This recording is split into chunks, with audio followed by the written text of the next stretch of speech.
I would like to talk about plant medicine and and the awakening and realization process because I feel like there's some people who are like, no, no, no, can't do that. That's cheating, and others who are like, dude, I got totally enlightened on frog venom. And I think both are a little bit misguided. Um, I think, as usual, there's kind of a middle path, and just want to talk about how that's manifested for me. Um, so yeah, Angelo, he shared a meme that was like, I don't drink or do drugs. I'll take my suffering raw, thanks. And obviously it's a joke. It's meant to, to be funny, and it is. But there can genuinely be kind of a culture of like purity or even masochism in the spiritual community that I don't really subscribe to. Um, Discipline and devotion can be great, but for better or worse, I tend to focus more on what I want to do and not like a vision I'm trying to fulfill of what a spiritual person would do. Um, like the most important thing to me is authenticity, not trying to look a certain way with robes and beads and 50 hours a day of meditation or whatever, right? And some of that can be ego stuff, like not all, and it's subjective in the end. Like there's no external judge, so you do you. But as for me, sometimes I'm literally like I try to be spiritually bad just to be like, oh, everything's perfect, huh? What about that thing I just did? Um, like kind of rebelling against. I mean, it's always been my instinct to rebel against what other people think is normal or acceptable. I bought the book by Yuan Mei called I Don't Bow to Buddhas. I never read it. I just like looking at the cover. I just like the idea of somebody in China being like, fuck Buddha. Like, I'm gonna do my own thing. Um, I think it's Chinese. Anyway, um, yeah. So, yeah, the thing about psychedelics is it's very unpredictable. Like, you're completely rolling the dice every time you engage with them. And they seem to, if you can personify them, they seem to particularly delight in subverting whatever expectations you come with. Um, so it can be beautiful, blissful, fantastic fun. It can be a hell beyond your wildest imagining. Um, because, yeah, often what it does, especially if your general intention is to do shadow work, but even when it's not, what it often does is show you, especially ayahuasca, things like that, and shrooms to some extent too. Um, what it tends to do is show you what you don't want to see, or cause you to experience or acknowledge whatever you least want to experience or acknowledge.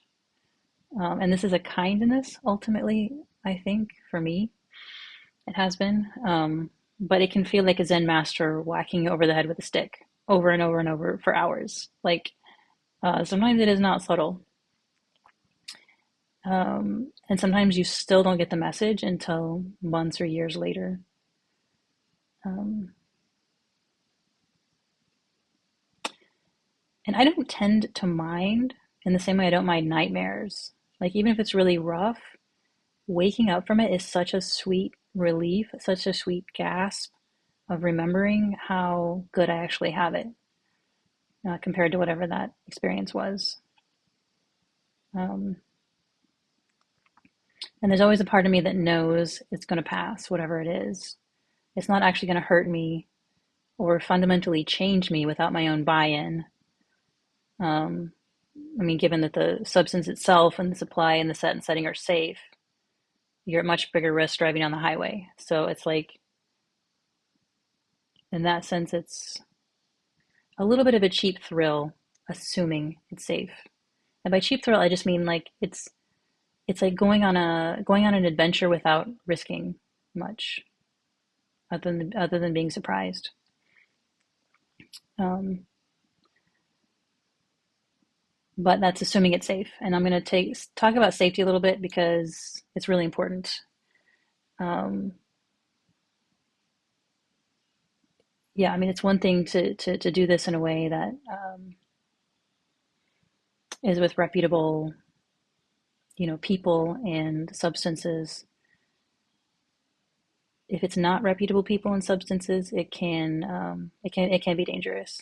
Um, and for example, ayahuasca has contraindications with certain medications that you really need to pay attention to because that can cause genuine harm. Um, I think DMT and 5-MeO-DMT also have contraindications, but I don't know as much about it. Um, Mushrooms are extremely safe as long as you don't accidentally get poisonous ones. Cannabis is very safe, although I prefer not to smoke it. Personally, I prefer gummies. Something like cacao isn't psychoactive at all, but it can induce a feeling of warmth, groundedness, and heart connection, and that's very safe and really nice. I'm drinking it right now. Um, I haven't tried LSD, MDMA, ketamine, salvia, iboga, or mescaline, so I will leave those aside, not speak about them.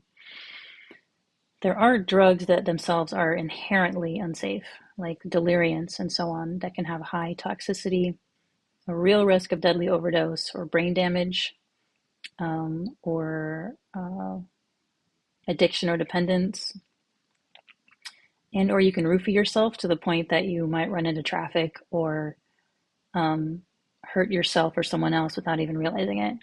So my inclination is to avoid those completely. And it's also important to understand that these these plant medicines are not going to enlighten you. They're not going to do the work. Um, if that were the case, like these psychonaut bros would be like ruling the world by now, like writing these really powerful books and blowing the minds of scientists and whatnot. Like that's not happening. Um, I've read and listened to countless trip reports, and while there are similar themes, there are also huge differences in experiences and interpretations. So it's not like, you put them together and then, okay, now I understand the structure of the universe. Uh, yeah, so take it with a grain of salt and check in with your own instincts and maybe with a trusted facilitator or teacher if you have some big questions or concerns. And of course, most white people who are taking these things are just messing around, kind of like apes with an iPhone. Like, ooh, look at the pretty colors. Um, or, sit around talking about machine elves and sort of making it into their own identity. Or like put it on Instagram how they went and did ayahuasca in the jungle and that makes them cool or whatever. That's fine. Like if it's just my perspective that it's kind of a waste of time if it's not part of the realization path. But that's not the only valid perspective. I mean, it's just mine. Um, and in indigenous cultures, there are traditions of healers harnessing these medicines as technologies in ways I can't begin to comprehend. It's a whole cosmology, and there are probably subtle aspects to it that, yeah, would require decades potentially uh, to begin to grasp fully. And I don't have enough decades to do all the things I want to do, but certainly a fascinating avenue of human endeavor. At the very least, I'm open to the idea that these plant medicines are living entities or spirits, um, whatever that means. Bits of consciousness that interact with our consciousness in a way that, I don't know, maybe there's a grand design to it. Maybe not, who knows? Um, but I try to relate to them as if they are living spirits. Um, and I think it's better to err on the side of being kind and respectful as opposed to just like, I'm using this substance. At the Temple of the Way of Light in Peru, they talked about working with ayahuasca, not just taking ayahuasca. And it is more satisfying to act in a relational way. Even if it's just even if in the end you're just interacting with another part of your own psyche, it's still nice to, to do so relationally, in my opinion.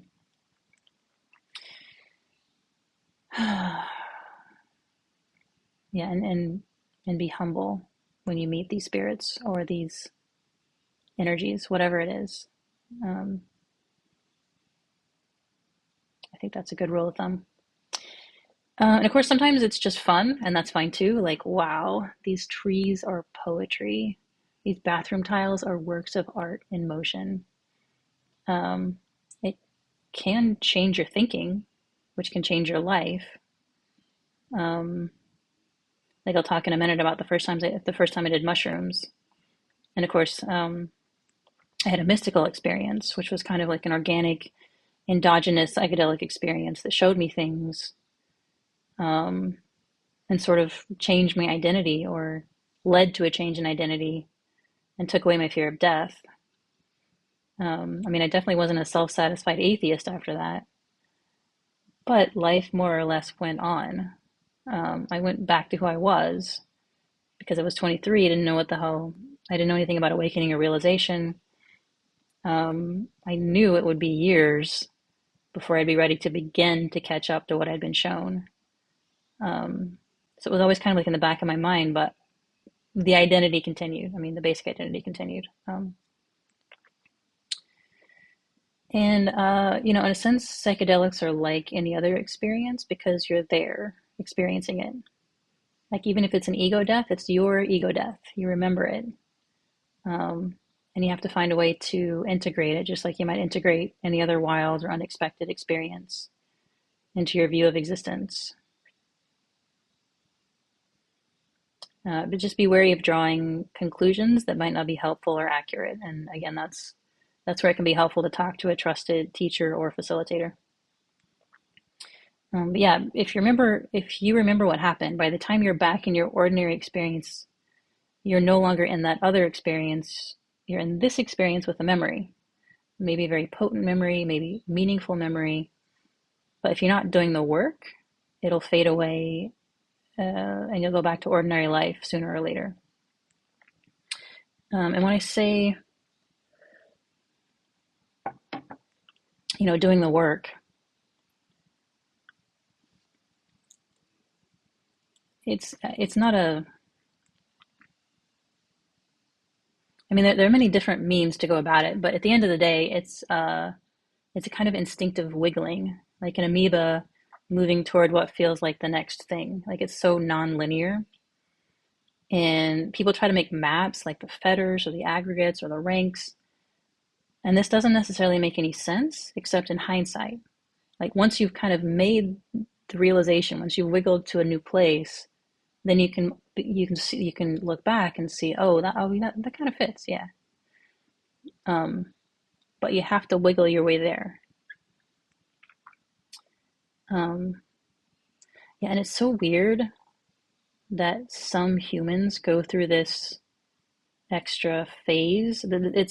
It feels something like puberty or menopause, as far as like you just don't have any control over it. It's just happening and you're along for the ride.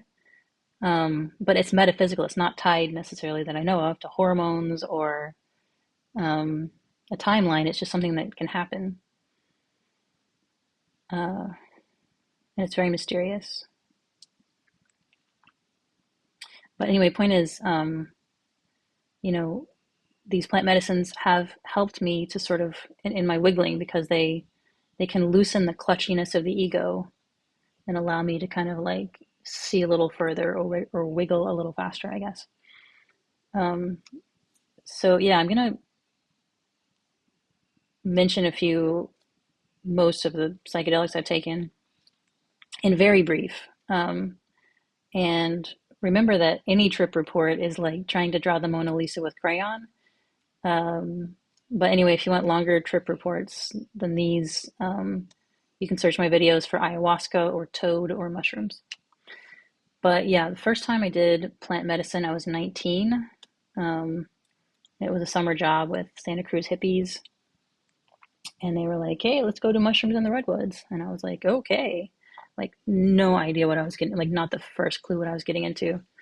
Um, and so anyway, we were there. There was like a plate full of mushrooms, and there was peanut butter, and I just started like knocking it back. Like I probably took 8 grams or something. Um, God only knows it was a lot. But long story short, it plucked me from the timeline, and it was like there was a guide with me, being like, "Here's the entire cosmos laid before you," and I was like, "Holy fucking shit! I don't know how to get back on the timeline. I'm stuck here forever." I couldn't enjoy it. I was just too freaked out. And I couldn't remember what ordinary life was like, but there was some concept of something called parents that were going to be very upset that I had been plucked from the timeline. Um, and then, much later it shifted to I was inside of a room with pink pulsating walls, and I realized I was trapped inside my own brain, right? Metaphor alert. And I think both of these were kind of friendly lessons I wasn't ready to learn yet. I was still too paranoid and too afraid of the universe and of everything. And it didn't necessarily change much about my life. I mean, I remember waking up in the morning and like kissing the ground. I was so happy and relieved to be back in ordinary life. And I was kind of shocked how quick it all just settled back in, because I couldn't even begin to explain to anyone how frightening the experience had been, and disorienting. Um, but in general, that whole summer, sort of with hanging out with hippies who had a different perspective than the people that I knew in Oklahoma, and a different perspective than the people I was going to go back to, you know, um, back to Stanford to. I mean, people back at Stanford. It had a big impact on me. It made me question a lot of things I took for granted. Um, and I think the next major psychedelic I did was ayahuasca 2 years ago, at the Temple of the Way of Light in Peru. And it wasn't very high doses. And it seemed to be like a lot of shadow work and ancestral work, and occasionally being plucked into some different dimension. And the memories of those dimensions faded pretty quickly. Um, and I can't speak much about what I don't remember, but for the vast majority of it, I was very present, like showing up, doing the work. It wasn't kind of a like sit back. I'm on a psychedelic vacation. It was very, very present. Um, and then, a couple of months ago, I did one evening of a very high dose of ayahuasca, and it showed me my worst fear, which was being suspended in complete chaos that I had no possibility of ever understanding and that was never going to end. And the question seemed to be, can I let go of that fear, accept it as a possibility, and be grateful for life anyway, even if I don't understand it, even if it is chaos? Um, and by this part of the journey, I guess I can be pretty cavalier about things, like unimpressed. Um, but that smacked me around a little. And the timelessness was the most difficult part, because there was no pretense of a past or future, good or bad, rest or exertion. Like the ego does not know what to do with that. I could have relaxed into that experience, enjoyed it, been fascinated by it, examined it, explored it, but something was recoiling, and that made it hellish. Um, just complete visual and tactile chaos with no time, space, or continuity. Every moment was completely new, fresh, and just exactly what it like. That there was nothing leading up to it, nothing leading away from it, nothing I could possibly make sense of. Um, and there was no me as an identifiable ego, but something was experiencing the experience And then when my ego was back, there was a memory of it. I don't know. It's very strange how that works. Anyway, I think last spring I worked with shrooms with a sitter, about 4 grams, and it was no fun at all. I think the sitter created a kind of quantum observer effect where I feel like I had to perform, like to heal, to make it worth it. Um, and I kept feeling the pain and alienation of various parts, uh, and sort of embody, like being those parts. And I kept asking, whose eyes am I looking out of right now? Every time it was like there'd be thoughts, and it's like, whose thoughts? Who do these thoughts belong to? What part is talking right now? And I followed like the parts and the thoughts and the questions into some like drab basement room with some unhappy parts, and my mind's still trying to figure everything out, saying like, this is the best I can do. Like, let's just stay here, safe in this drab little room. We'll be fine. And it made me realize, um, very clearly that the mind was not actually going to solve anything. I, I'm not going to figure anything out. That's not how. That's not what's going to happen. Um, and still, it wasn't like I could immediately live into that realization. I knew it was going to take a lot more time to really get there. I still had more work to do, but it was a glimpse. Um, and I reference it now and then when my mind is insisting once again that it can figure everything out.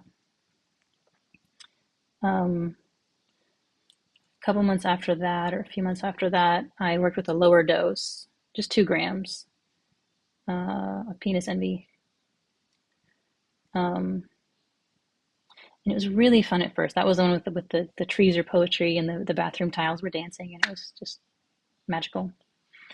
Um, and then eventually it started sort of digging up a lot of deep, tarry, sludgy pain of like loneliness and unworthiness.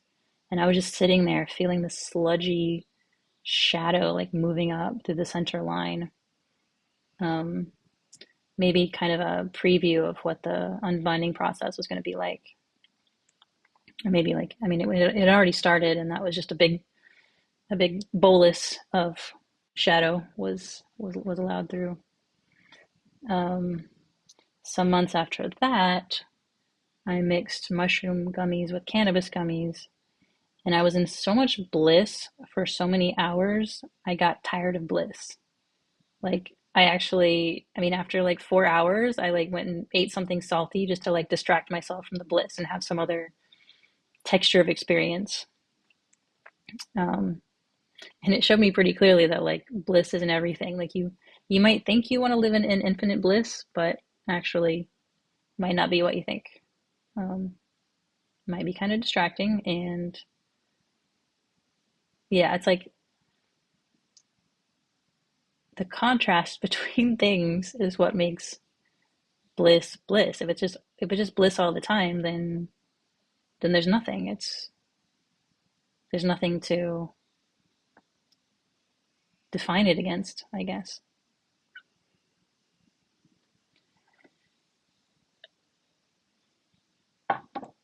Yeah, anyway. Um, and then this spring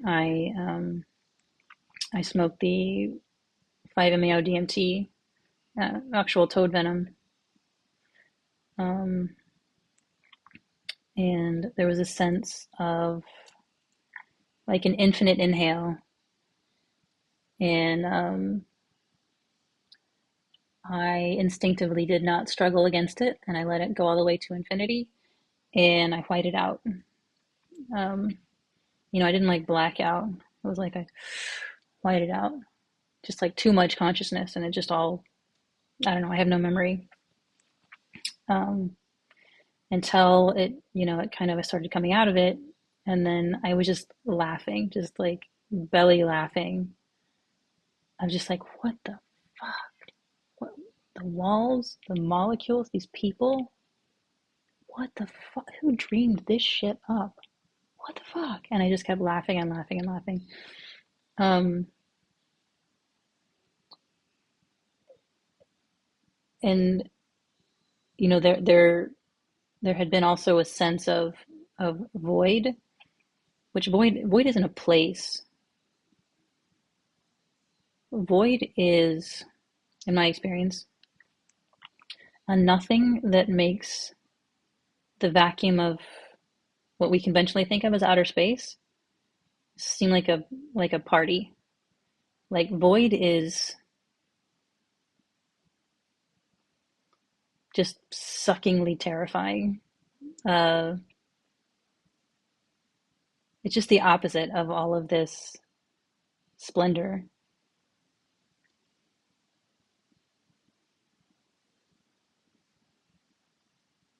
I mean, it really, when I came out of it, just like the splendor of everything was so much more splendid. Even air right now feels like soup compared to this void. You know, it's like, oh, sweet air. You know, it's like it's such a gift. Um, and there was a sense of how thin the veneer is. Like everything's painted on infinitely thin rice paper, or like it's this hologram that I can't like poke holes in the hologram because I'm part of the hologram. But yeah, just it's like yeah, it's like it's all printed on foil, and it's also so luminous. So that was a nice experience. But probably the most impactful on my journey has been cannabis gummies. And I think it's just because it's, you know, it's I don't need to go to some ceremony space to do it. I can go down to the corner store and you know pick it up. And you know, I try to do it once a week or less because otherwise you just start to get sluggish and there's no added benefit. Um, but yeah, the one that I like is called Wild, WYLD, boysenberry. And you know, you probably have to figure out whatever works for you. Because the my local store made one, uh, a gummy flavored with horchata, and I tried that, and it puts me in a really wiry headspace. Um, and I've tried a few others where it's just like it just not much happens. It's not that interesting. But somehow this wild boysenberry is like my friend. It tends to create a nice body feeling, and it puts me in a soft, focused mental state where I'm not so rigidly held in whatever thoughts or beliefs come up. And I can really do some good work. I definitely have to fortify that work when I'm sober, otherwise it can slip away. Um, and like everything can always slip away. Like there's no way things are. You can pick up the greatest wisdom in the world and it can be gone the next moment. Either the memory of what it is or the realization of how to live it. I think that's what they mean when they say attainments are empty.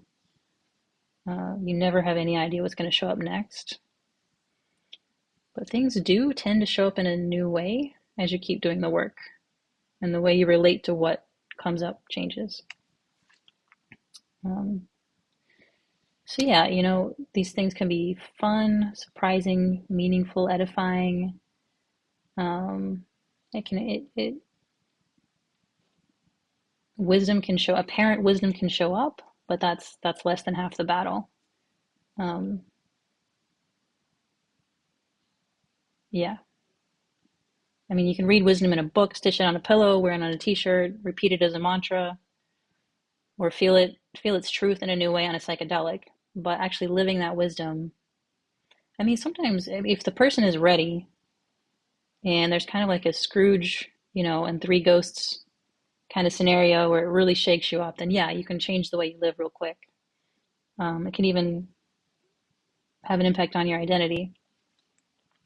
Um, but it can take years to actually live into whatever wisdom you might gain.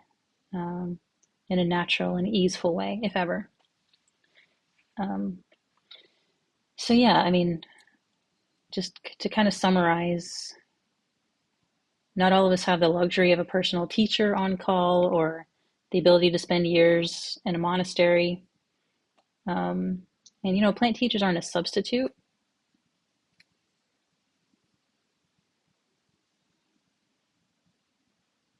but they can be a valuable adjunct to a mostly solo awakening and realization process if utilized properly or if worked with properly, in my opinion. And sometimes, like I say, they're just super fun, like a cheap and fascinating vacation from ordinary consciousness. You can't count on that. So be prepared to be unprepared for whatever shows up, no matter how brave or experienced you think you are. Um, yeah, at the very least, it can be one hell of a playground for grown-ups. Like, kids, they get to go walk into some like Disneyland or whatever, and everything's strange and new and colorful and weird. And it's like, they go to their minds and they play and they explore, whatever. And that's kind of what this can be for grown-ups. It's just like this colorful, potentially meaningless world, but you can play with it and you have your own mind with you generally. And yeah, it can lead to insights and it can just be fascinating.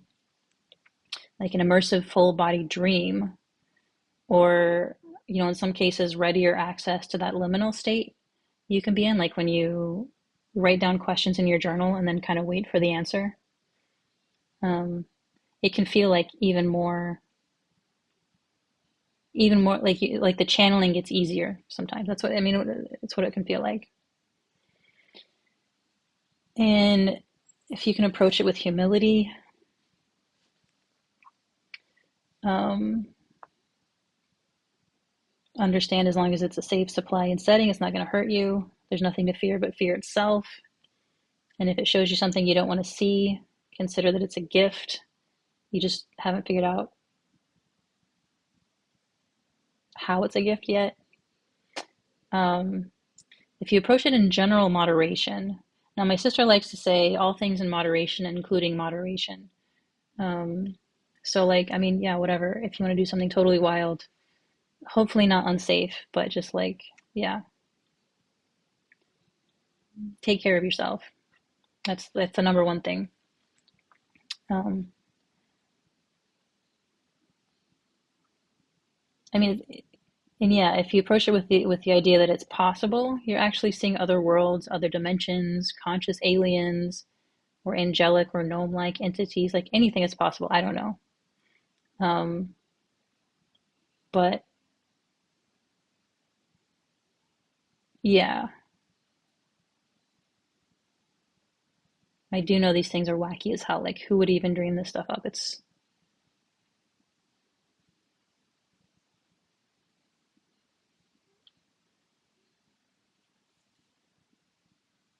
yeah.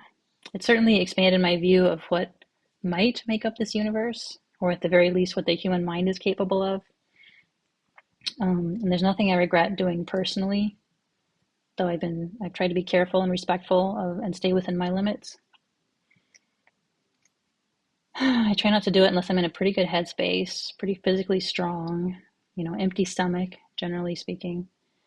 Um, but yeah, I don't think there's a special prize for all of our suffering being totally raw and in real time. Um, God, whatever, the universe put potential shortcuts and fascinating playgrounds within our grasp.